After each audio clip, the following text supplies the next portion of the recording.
La vengeance des esprits. Un groupe de touristes se dirigeait fin juillet vers la montagne Beluca. La chaleur était agréable et réchauffait jusqu'aux os. Le vent soufflait sur les visages des voyageurs. Le groupe était dirigé par un couple marié âgé. C'était le chef de groupe, que tout le monde appelait Semyonovitch, et sa femme, Valentina. Dans le groupe, il y avait 2 jeunes hommes, des assistants, 2 filles et un homme dans la trentaine, d'une constitution dense, musclée, athlétique, aux cheveux bruns. Il donnait l'impression d'un macho brutal, mais en même temps, il était maussade, sombre et isolé. Il s'appelait Sergueï. Les voyageurs marchèrent toute la journée, et vers le soir, il était temps de se préparer pour la nuit. Les touristes discutaient joyeusement, faisaient des blagues et racontaient des histoires. Au bout d'un moment, ils firent un feu et mirent une bouilloire dessus. Soudain, les hommes remarquèrent un étrange arbre solitaire situé un peu plus haut que l'endroit où se trouvait le camp. Ils décidèrent d'aller voir ce que c'était. Alors qu'ils grimpaient sur la colline, ils s'arrêtèrent devant un arbre immense, à la cime étendue, où étaient accrochés de vieux objets chamaniques. La première chose qui attira leur attention était un costume en cuir chamanique, le manjak, composé d'une longue veste, d'un pantalon et de bottes. Il y avait aussi un tambour chamanique déchiré avec une énorme fissure au milieu, le traversant en diagonale, ainsi qu'un chapeau de chaman avec une rangée de pendentifs à l'avant et d'énormes bois de renne. À quelques mètres de l'arbre du chaman, il y avait une structure étrange. 4 grands arbres formant un rectangle étaient reliés par une terrasse en bois. Elle était plus haute que la taille d'un homme. Qu'est-ce que c'est? C'est un arankas chamanique, un sanctuaire rituel de mort. C'est le lieu de funérailles traditionnel des chamans. Alors un arankas contient des ossements de chaman ou quelque chose comme ça? C'est possible. Tu sais, je n'ai pas vraiment envie de vérifier.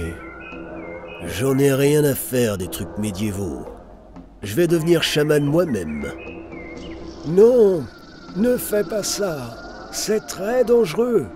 Ça peut finir très mal pour toi et pour nous tous. Mal. Nous allons bientôt le savoir.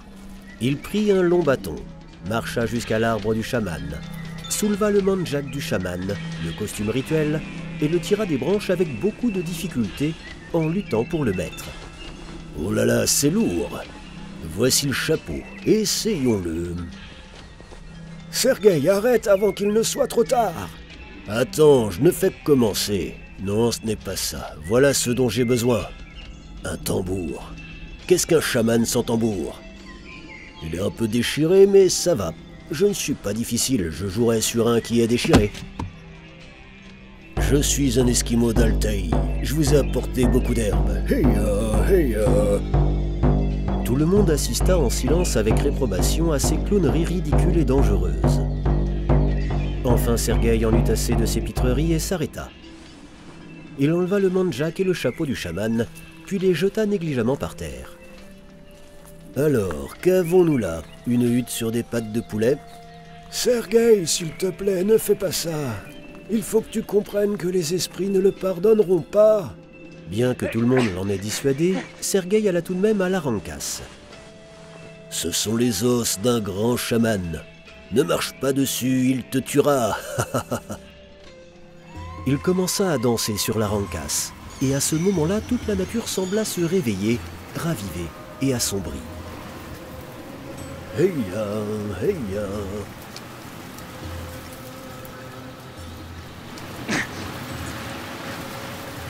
Oh, je commence à me sentir mal à l'aise ici. Regarde, le temps s'est déjà assombri à cause de toi. Ce n'est rien, ce n'est qu'une coïncidence. Vous pouvez y aller, je vous rejoindrai bientôt. Le groupe continua et le stupide touriste, profitant du fait que personne ne pouvait le voir, récupéra les objets magiques en les cachant dans son sac à dos. Puis il retourna au camp. Pendant la nuit, le temps se détériora encore plus. Le vent se leva, hurlant à travers les arbres, secouant les tentes, rendant la détente et le sommeil difficiles. Au matin, Sergueï se leva épuisé comme si on avait frappé son crâne avec un marteau toute la nuit. Il marchait comme s'il se noyait dans l'eau et ne parlait à personne. Dans l'agitation générale, personne ne fit attention à lui. Après un casse-croûte rapide, les randonneurs repartirent. 15 minutes plus tard, Sergueï ressentit soudainement le besoin d'être à l'écart. « Continuez sans moi, les gars, je vous rattrape plus tard, je reviens tout de suite. Continuez à avancer. » Tout le groupe s'avança le long de la route, tandis que Sergueï s'éloignait un peu du chemin et jeta son sac à dos de ses épaules.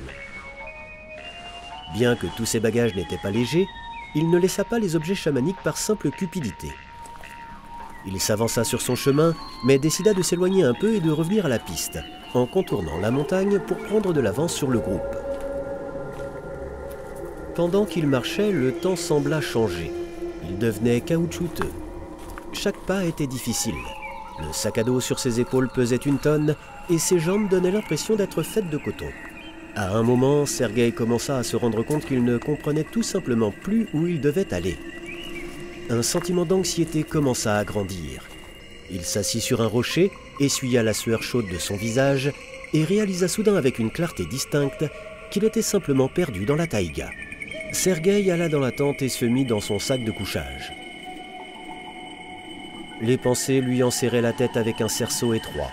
Il pensait au fait qu'il n'y avait pas de communication ici et qu'il avait assez de nourriture seulement pour quelques jours. Et ensuite, s'il ne trouvait pas de sortie, il se rendit compte qu'il était allé trop loin, à un endroit où même les touristes les plus expérimentés ne vont pas. Après un certain temps, le touriste affligé sentit que son corps était rempli de plomb et comme collé au sol. Il commença à s'enfoncer dans un monde étrange. Où suis-je ? Les esprits commencèrent à l'entourer de tous les côtés.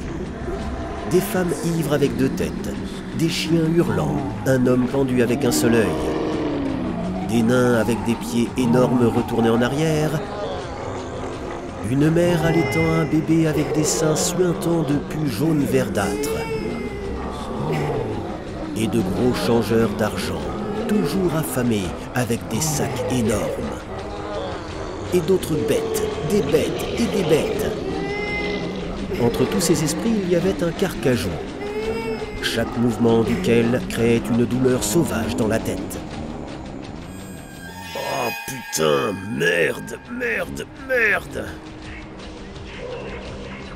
Terrifié et désespéré, il bondit dehors et courut, sans regarder en arrière, sans voir la route. Comme un animal sans défense, chassé, il se précipitait d'un sens à l'autre. Finalement, incapable de voir quoi que ce soit dans l'obscurité, il tomba dans une profonde crevasse entre les rochers, piégé. Il se disloqua la jambe et se blessa gravement au genou, avec la hauteur de la chute. C'était l'aube, et un matin sombre accueillit le visiteur indésirable avec un brouillard matinal froid et gris. Ce n'est que maintenant que Sergueï se rendit compte de la gravité de la situation dans laquelle il se trouvait. Il se trouvait dans une profonde crevasse et à proximité il n'y avait pas une seule âme. La réalisation de l'inéluctabilité de la mort lui pendait dessus comme l'épée de Damoclès. « Au secours! Aidez-moi! Quelqu'un, au secours! » Il cria pendant des heures jusqu'à ce qu'il soit épuisé. Finalement, accablé, épuisé et désespéré jusqu'à la limite, il tomba sur le sol de pierre de son piège et s'oublia. En équilibre au bord du sommeil et de l'éveil, Sergueï vit soudainement clairement un hibou.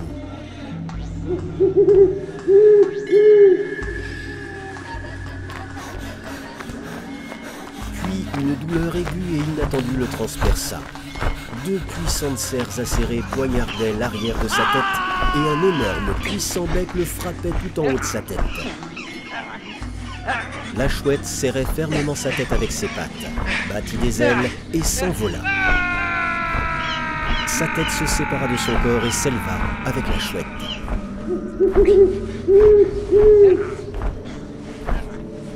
Où m'emmènes-tu? Laisse-moi partir. Presque au même moment, tout l'espace se remplit d'une brume blanche laiteuse.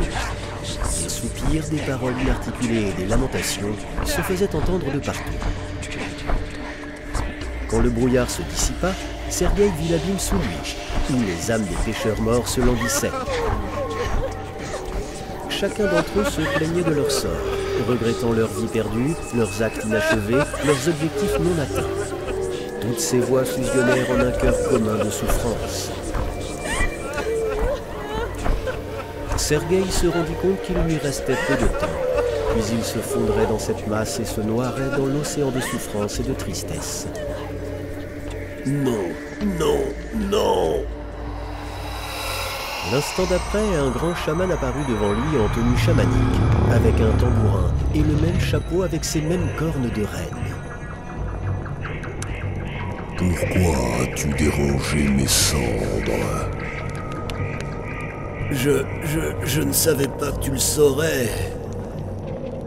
On te l'a dit et tu n'as pas écouté. Je n'y ai pas cru. Pourquoi as-tu pris mes affaires? Je voulais juste jouer. Jouer? Eh bien maintenant j'ai joué avec toi. Tu ne te reposeras pas tant que tu n'auras pas tout remis en place et que tu n'auras pas passé le rituel de purification.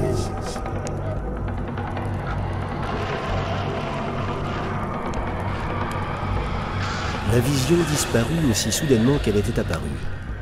Et au même moment, Sergueï se réveilla sur le sol de pierre de la crevasse. Qu'est-ce que j'ai fait? Je ne sortirai jamais d'ici maintenant. Pourquoi ai-je apporté ces choses avec moi? Pourquoi ai-je grimpé sur cette arancasse pour commencer? Puis il pria. Seigneur, aide-moi. Seigneur, si tu es là. Entendant les cris déchirants, Cam du Nord et son jeune apprenti, Sao Chiante, aidez-moi. S'arrêtèrent et se dirigèrent vers les bruits. Quelqu'un au secours. En quelques minutes, ils étaient déjà à la cible. Waouh, il y a un homme ici. Les gens, aidez-moi, aidez-moi. J'ai une jambe blessée, sortez-moi d'ici. Le vieux Cam et Sao Chiante tirèrent doucement Sergueï vers le haut, lui lançant une corde épaisse. Bien que Sergueï soit extrêmement heureux, il avait l'air très mal. Ses vêtements étaient déchirés, ses yeux et ses joues étaient creusés. Sergueï essaya de marcher sur son pied blessé. Ah! Très bien, c'est fini. Maintenant tu vas te tailler une béquille. Vois-tu ce jeune arbre juste ici? Oui. Coupe à la base, mais pas à la racine. Un peu plus haut. L'arbre poussera encore et recommencera à pousser. Excuse-toi de l'avoir blessé. As-tu compris? J'ai compris. Vous n'allez pas m'aider? On est déjà en train de t'aider. Le ton du grand homme refroidit la ferveur de l'insensé. Il cessa de parler, prit une hache de son sac à dos, abattit l'arbre comme le lui avait dit Cam du Nord, et se fabriqua une béquille. Pendant qu'il travaillait, le grand chaman jouait du wargan. Les sons étaient à la fois apaisants et profonds.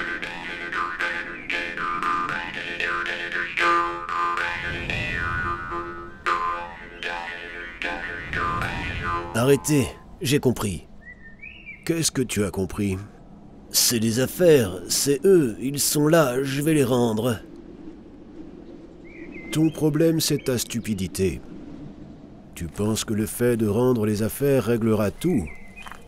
Mais la raison pour laquelle tu as des problèmes est ici.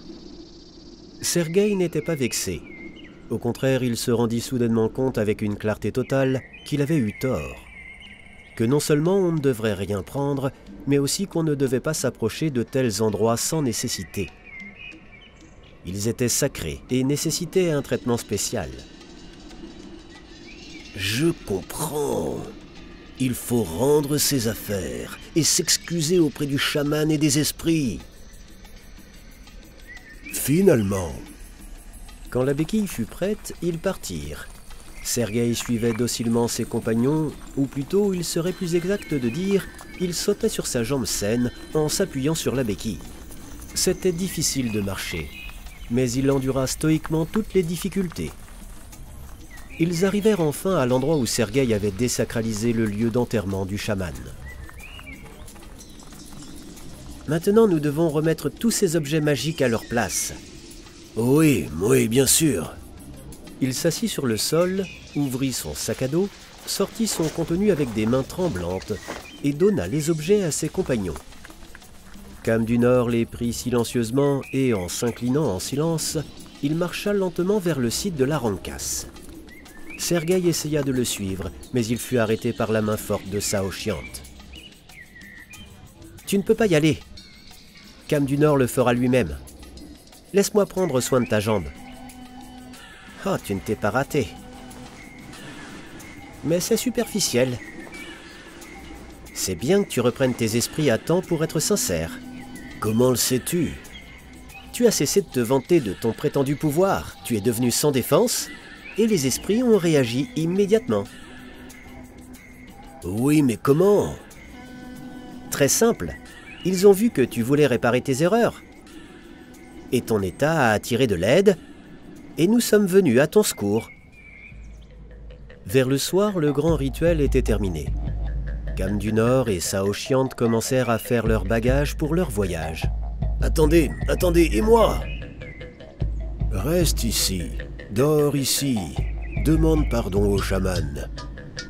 Et au matin, le gonflement de ta jambe commencera à diminuer. Tu marcheras lentement sur le chemin là-bas, tu le vois? Je vois. Suis-le, ne fais pas demi-tour.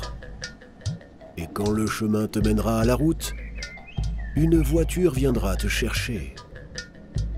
Comment le sais-tu? Peut-être qu'elle ne viendra pas. Au lieu de répondre, vieux Cam regarda Sergueï d'une manière telle que toutes les questions inutiles s'évanouirent. Cam du Nord et Saoshyant s'inclinèrent devant le lieu sacré et se mirent en route.